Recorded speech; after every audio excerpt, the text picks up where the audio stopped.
Amigos televidentes, y en estos momentos vamos a hacer el enlace con el doctor Dimas Aquiel, el director médico del Instituto Nacional de Trasplante y Banco de Sangre. Doctor, buenas noches, bienvenido a las pantallas de FTV Diario. Muy buenas noches, gracias por la invitación. Doctor, vamos a hablar sobre el tema de trasplante actualmente, cómo nos encontramos en el país en cuanto al tema de trasplante. Bien, en trasplante podemos decir que en general hay varias modalidades de trasplante. Aquí actualmente en Panamá se hacen trasplantes de riñón, trasplante de médula ósea, trasplante hepático, trasplante cardíaco, entre otros. Y las modalidades de trasplante pueden ser de donantes vivos o de donantes cadavéricos o lo que se conoce como donante fallecido. En el tema que queremos abordar actualmente, el tema del donante vivo. Nosotros tenemos una necesidad como país de incentivar o motivar más el tema de la donación de órganos, porque gran parte de los pacientes que tenemos, que son susceptibles o tributarios de hacer un trasplante, están en una lista de espera por un donante adecuado y muchos de los posibles donantes a veces se van perdiendo en el camino, ya sea porque no existe esta cultura de donación. De hecho, lo vemos desde cosas tan sencillas como la donación de sangre, que es de hecho ya es una donación de un componente sanguíneo que puede salvar vidas. Asimismo, la donación de órganos y en la modalidad de tanto de vivo como fallecido son alternativas que permiten extraer un órgano de un individuo y ponérselo a otro para recuperar la función de ese órgano y que esa persona se vuelva a integrar a la sociedad como una persona eh, nuevamente activa. Entonces, activa desde todos los puntos de vista, ¿no? Doctor, actualmente, ¿de cuántas personas están en lista de espera? Porque sabemos que, aunque ustedes han hecho ese esfuerzo para que las personas puedan donar voluntariamente, se les complica, ¿no? En muchas ocasiones.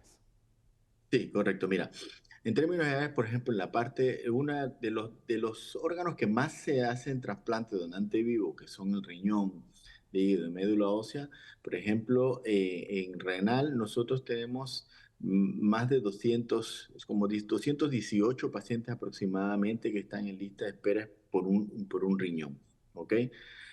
Muchos de esos pacientes pueden ser tributarios de recibir una donación una donación dirigida, o sea, intrafamiliar, y otros serán de donantes no dirigidos, de los cuales pueden ser programas, por ejemplo, de personas que sufren accidentes, tienen traumatismo craneoencefálico y pueden tener muerte cerebral, y que son personas que son tributarias a donar órganos para salvar otras vidas. Y muchas de estas ocasiones, a la mitad aproximadamente de los individuos que podrían ser donantes potenciales, muchas veces los perdemos ante la negativa de los familiares a querer ceder los órganos estos para trasplantárselo a otro individuo. Entonces, esta es la parte donde ustedes nos pueden ayudar tremendamente haciendo campañas a nivel nacional, tratando de motivar este tema de la donación voluntaria de órganos, no solamente a nivel publicitario para la población general, sino incluso hasta hacer este tipo de programas a niveles universitarios, a niveles de colegios, para ir incentivando que las personas crezcan con una cultura de donación altruista, que a fin de cuentas es la manera en que nosotros podemos tratar de sacar más pacientes de los programas, por ejemplo, de diálisis, en donde hay más de 2.200 pacientes a nivel nacional recibiendo diálisis, que si nosotros los pudiéramos trasplantar a un número significativo de ellos, podríamos disminuir la cantidad de pacientes que están en estas salas de hemodiálisis sobresaturadas. Doctor, ¿qué requisitos debe cumplir una persona para convertirse en donante vivo? Porque regularmente cuando uno va a sacar cédula, pues es donante o le ponen que uno es donante pues, para cuando uno fallece, pero para la persona viva, ¿qué requisitos debe cumplir? O sea, en términos generales, los requisitos van a estar supeditados al órgano que vas a donar en parte, Ok. ¿no? Obviamente, si tú tienes un paciente que tiene un problema de riñón, ya no es candidato a ser donante de riñón, pero puede ser candidato a donar, por ejemplo, un hígado si su hígado está en completa función. Entonces, lo que determina es el estado de salud del paciente. En términos generales, todos podemos ser potencialmente donantes de órganos, pero sí tienen que pasar por un escrutinio. Te pongo un ejemplo.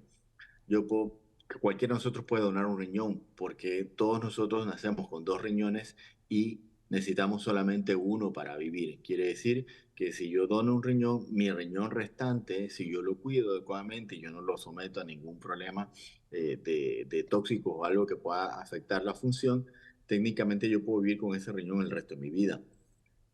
Trasplante hepático también. Nosotros podemos extraer un fragmento de hígado de un paciente que tenga un hígado funcional y el donante probablemente regenera parte del hígado y este no vaya a necesitar ese fragmento que se le quitó.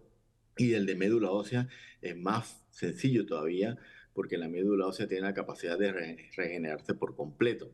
Entonces, basta con que seas una persona, entre comillas, saludable, ¿ok? Y que no tengas afectado el órgano que pretendes donar, ¿no? Que esté en completa función. Doctor, ese mensaje final a los televidentes de FTV, a que se unan, ¿no? A ser donantes de órganos para poder ayudar a demás personas que tal vez en estos momentos lo están necesitando y que están en esta lista de esperas desde hace muchísimo tiempo. Correcto. Bueno, yo creo que el mensaje más importante es entender que tenemos la capacidad de salvar la vida de otra persona. Y no hay acto más altruista que este, ¿ok? Incluso hay personas que en vida definen o dicen, como bien mencionaste hace un rato, que yo quiero ser donante de órganos si me pasara algo. Y pasa que sucede alguna circunstancia que este paciente tiene muerte cerebral y es un candidato a donante y en vida dijo que quería ser donante, pero a la hora de entrevistar a los familiares se oponen. Entonces, yo pienso que es un tema de cambiar un poco la conducta, los familiares apoyar la decisión que tuvo en vida el individuo si quería ser donante de órganos.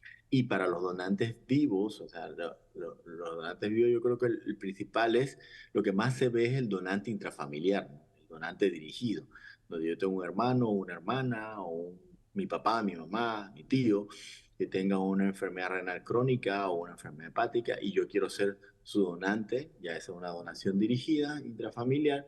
Entonces, saber pues que sí, es un procedimiento quirúrgico donde van a extraer un órgano de mi cuerpo y se lo van a poner a otra persona, pero tengo que pensar en los beneficios que va a tener esa persona. Lo voy a poder sacar de un programa de diálisis, lo voy a poder sacar de una dependencia de hospitalizaciones, lo voy a poder reintegrar nuevamente a la sociedad con riesgos mínimos para el donante.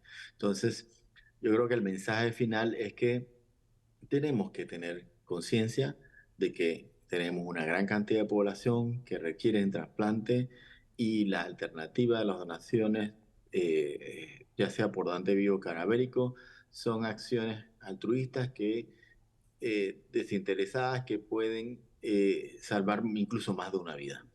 Así que es la importancia de esto, ¿no? Le agradecemos al doctor Dimas Aquiel por estar con nosotros aquí en FTV Diario. Es momento de continuar, amigos televidentes, con más informaciones.